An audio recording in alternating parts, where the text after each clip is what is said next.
తర్వాత ప్రపంచంలో ఎక్కడ జరిగింది ఇంకోటి జరిగేది జగన్మోహన్ రెడ్డి గారు. ఆయన 14 నెలలు జైల్లో ఉండి తిరిగి వచ్చాడు బెయిల్ వచ్చింది. జనరల్గా ఎవరైనా ఒక్క కేసు ఉన్నాడు ఆయన, ఇన్ని కేసులు కదా, ఒక్క కేసు ఉంటే బెయిల్ ఇస్తే 1 నెల ఇస్తారు, 2 నెలలు ఇస్తారు, 3 నెలలు ఇస్తారు, 6 నెలలు ఇస్తారు, సంవత్సరం ఇస్తారు. అందుకంటే ఎవడు ఇవ్వడు కదా.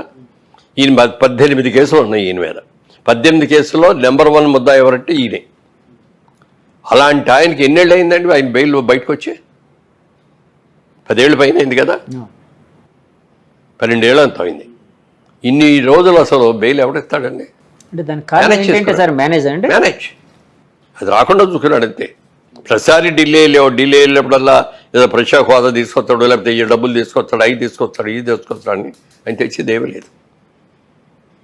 తన కేసులు ఎలా ఆపుకోవాలి, ఎలా ఈ 5 ఏళ్ళలో జగన్మోహన్ రెడ్డి గారు ఎప్పుడు ఢిల్లీ వెళ్ళినా తన కేసులు పని మీద సొంత పని మీద వెళ్ళారు తప్ప. సార్, సో ఇలాంటి ఫ్యాక్టర్లన్నీ ఆయన ఓడించాయండి డెఫినెట్గా. మరి ఇవన్నీ కూడా ప్రతిదీ లెక్కేస్తారండి. ఇవాళ ఎన్టీ రామారావు గారు రాజకీయాల్లో రాకముందు మన ఆళ్లలో చూసుకుంటే 20% పేపర్ చదివేవారేమో, రాజకీయాలతో టచ్ ఉంది. 80% అసలు ఎవరికి టచ్ ఉండేది కాదు. అలాంటిది ఎన్టీ రామారావు గారు వచ్చిన తర్వాత ప్రతి వాళ్ళకిలో ఒక చైతన్యం వచ్చింది. ఒక రోజు మైక్ తీసుకెళ్ళి పెట్టండి, కూలి పని చేసే వాళ్ళ దగ్గర కూడా ధారాళంగా మాట్లాడేసేస్తారు. లేదండి, నేను చాలాసార్లు వెళ్ళినప్పుడు అద్భుతంగా మాట్లాడుతున్నారు. అద్భుతంగా మాట్లాడుతున్నారు. ఇద్దరు లేదు, రామారావు రాకముందు ఆ చైతన్యం లేదు ఎవరిలో. రాజకీయ చైతన్యం తీసుకొచ్చింది ప్రజల్లో, ముఖ్యంగా పేదవాళ్లలో ఎన్టీ రామారావు. ఆయన ఎంత నిజాయితీగా ఉన్నాడో అంత మించిన నిజాయితీతో చంద్రబాబు నాయుడు గారు కూడా ఉన్నారు. నందమూరి వారి కుటుంబం మీద కానీ, నందమూరి వారి పిల్లల్లో ఇప్పుడు బాలకృష్ణ గారిలో కానీ, చంద్రబాబు నాయుడులో కానీ ఏ రోజున ఏదైనా ఒక్క అవినీతి కేసు ఉందో ఒక్కడన్నా? గాలికి వెళ్ళే వాళ్ళు కేసులు పెట్టవచ్చు, నా మీద కూడా పెట్టవచ్చు. నాకు ఇంతవరకు నా మీద ఎప్పుడు ఏ విధమైన కేసులు లేవు. నీతిగా ఉన్నాం కాబట్టి, ఇన్నేళ్ళు బట్టి ఉన్నాం. రియల్ ఎస్టేట్లో ఉండి ఏమీ లేదు. ఇన్కమ్ ట్యాక్స్ డిపార్ట్మెంట్లో ఏ రోజున మాకు ఇది రాదు. అన్నీ కూడా పర్ఫెక్ట్గా కట్టేస్తాం మేము. అందుకని మేము మా మీదకి రావు. మరి అలాంటి ఆయన అన్ని కేసులు ఉన్న ఆయన ఇన్నేళ్ళు ఎలా ఉండగలిగాడండి? ఎలా మేనేజ్ చేశాడండి? ఏదైనా పాపం పడాలి, టైం రావాలి. ఇవాళ ప్రజలందరూ కూడా అది గుర్తించి, అది తెలుసుకొని, చేసిన తప్పులు తీసుకొని మనం యునానిమస్గా వెయ్యాలన్నారు. ఎలక్షన్ అయిన తర్వాత కూడా ఎవరు ఇంత మెజారిటీ వస్తాయని ఎవరూ ఊహించలేదు సార్. బాబు గారు ఏమైనా ఊహించారా సార్? బయటపడ్డాయని ఎప్పుడు అంటే మీతో, అంటే మీ నాయకులు మీతో కానీ గెలుస్తాం మనం అన్నారే తప్ప మనకి ఎంత మెజారిటీస్ వస్తాయి, ఇన్ని సీట్లు వస్తాయి అనేది ఎవ్వరూ అలా చెప్పిన ఏకైక వ్యక్తి కేకే సర్వీస్. ఎంత బాగా మరి ఇద్దరు తెలియదు కానండి, అతను కూడా కలుసుకోవాలని అనుకున్నాను. ఎంత బాగా చెప్పాడండి. లాస్ట్ టైం ఓడిపోయినప్పుడు జగన్మోహన్ రెడ్డి గెలిచినప్పుడు బాగానే ఇట్లాగే చెప్పాడు. ఆయనకి ఎన్ని సీట్లు వస్తాయి మేమే అనుకున్నాం. చంద్రబాబు నాయుడు గారికి రాకుండా ఎవరు ఇస్తారు? 20 వస్తాయి. మీరు బోల్డని చేసామని చెప్పి ఈయన చంద్రబాబు నాయుడు గారు కూడా ఆ రోజులు అన్నారు, మనం పసుపు కుంకుమ ఇచ్చాం బోళ్ళ మందికి, ఎలక్షన్ ముందు 10,000 చెప్పి ఇచ్చాము, మహిళా ఓట్లన్నీ మనకు వచ్చేస్తాయన్న. కానీ ప్రజలు ఏమన్నారు తెలుసండి? ఆయన 10,000 ఇస్తే ఆయన సొంత డబ్బులు ఇచ్చాడా? గవర్నమెంట్ డబ్బులే కదా మాకు ఇచ్చింది. ఆయన ఏదైనా సొంత డబ్బులు ఇస్తే అప్పుడు ఆలోచిస్తాం దాని గురించి. ఎవరు సొంత డబ్బులు ఇస్తే వాళ్ళకి ఓటేస్తా ఉన్నారు. ఇవాళ జగన్మోహన్ రెడ్డి గారు ఇచ్చింది ఆయన సొంత డబ్బులు ఇచ్చాడా? ఊరికే మీటర్ ఒక్కడమే కదా ఆయన చేసింది. మీటర్ ఒకట రోజు దారింటెళ్ళి రిక్షా వాడినో లేకపోతే కూలి పని చేసుకునే వాడిని పిలిచి బాబు ఇదిగో ఇక్కడ నొక్కు అంటే నొక్కుతాడు.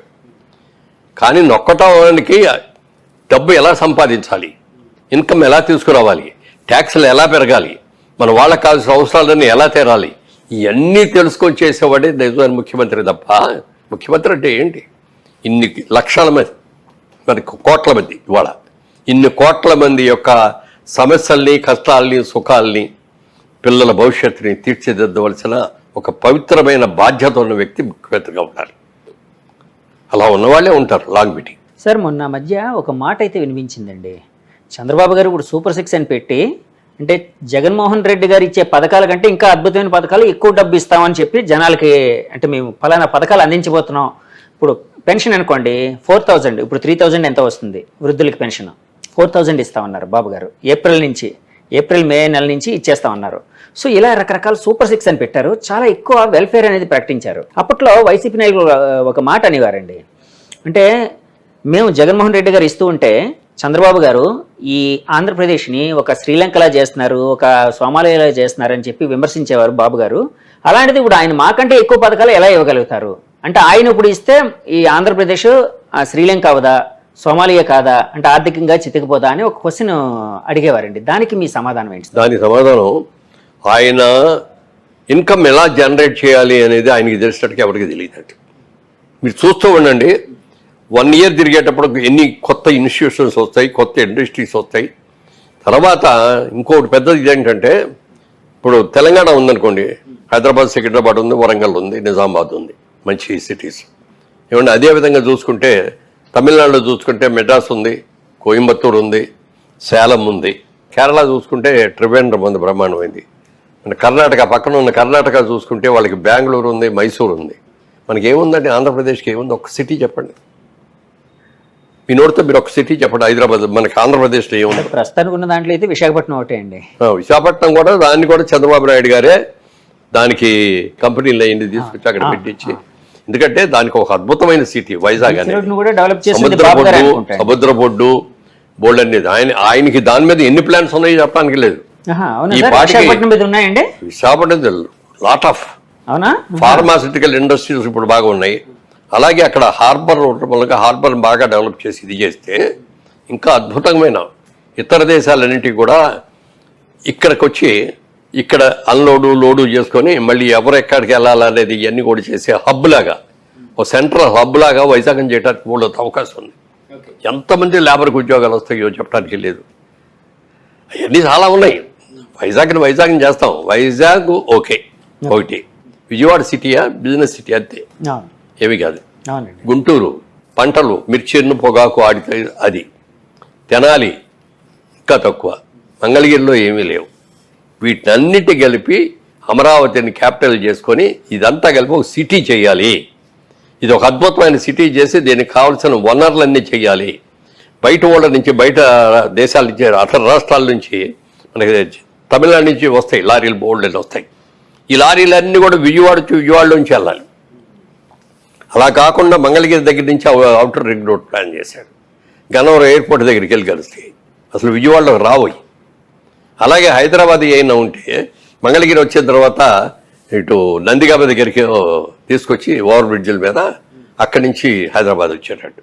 కలకత్తా వెళ్ళాల్సి అయినా ఉంటే నందిగామ దగ్గర, కంచికిచర్ల దగ్గర బ్రిడ్జి మొదలుపెట్టి డైవర్స్ రింగ్ రోడ్ లాగా చేసి గన్నవరం ఎయిర్పోర్ట్ దగ్గర దాటిన తర్వాత కలపాలి. ఇవన్నీ కూడా పెట్టేస్తే ఏముందంటే సిటీలో ట్రాఫిక్ తగ్గుద్ది.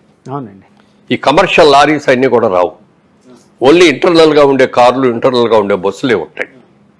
ఇది దాంతో ఏదంటే మనకి ఇది కూడా బాగుంటుంది, వాతావరణం బాగుంటుంది, పొల్యూషన్ తక్కువ ఉంటుంది, ప్రమాణం. ఇవన్నీ ప్లాన్ చేశాడు ఆయన.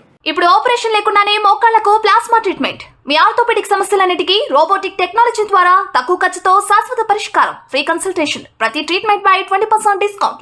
ఈ ఆఫర్ కొద్ది రోజులు మాత్రమే. త్వరపడండి. V9 hospitals 9281465842.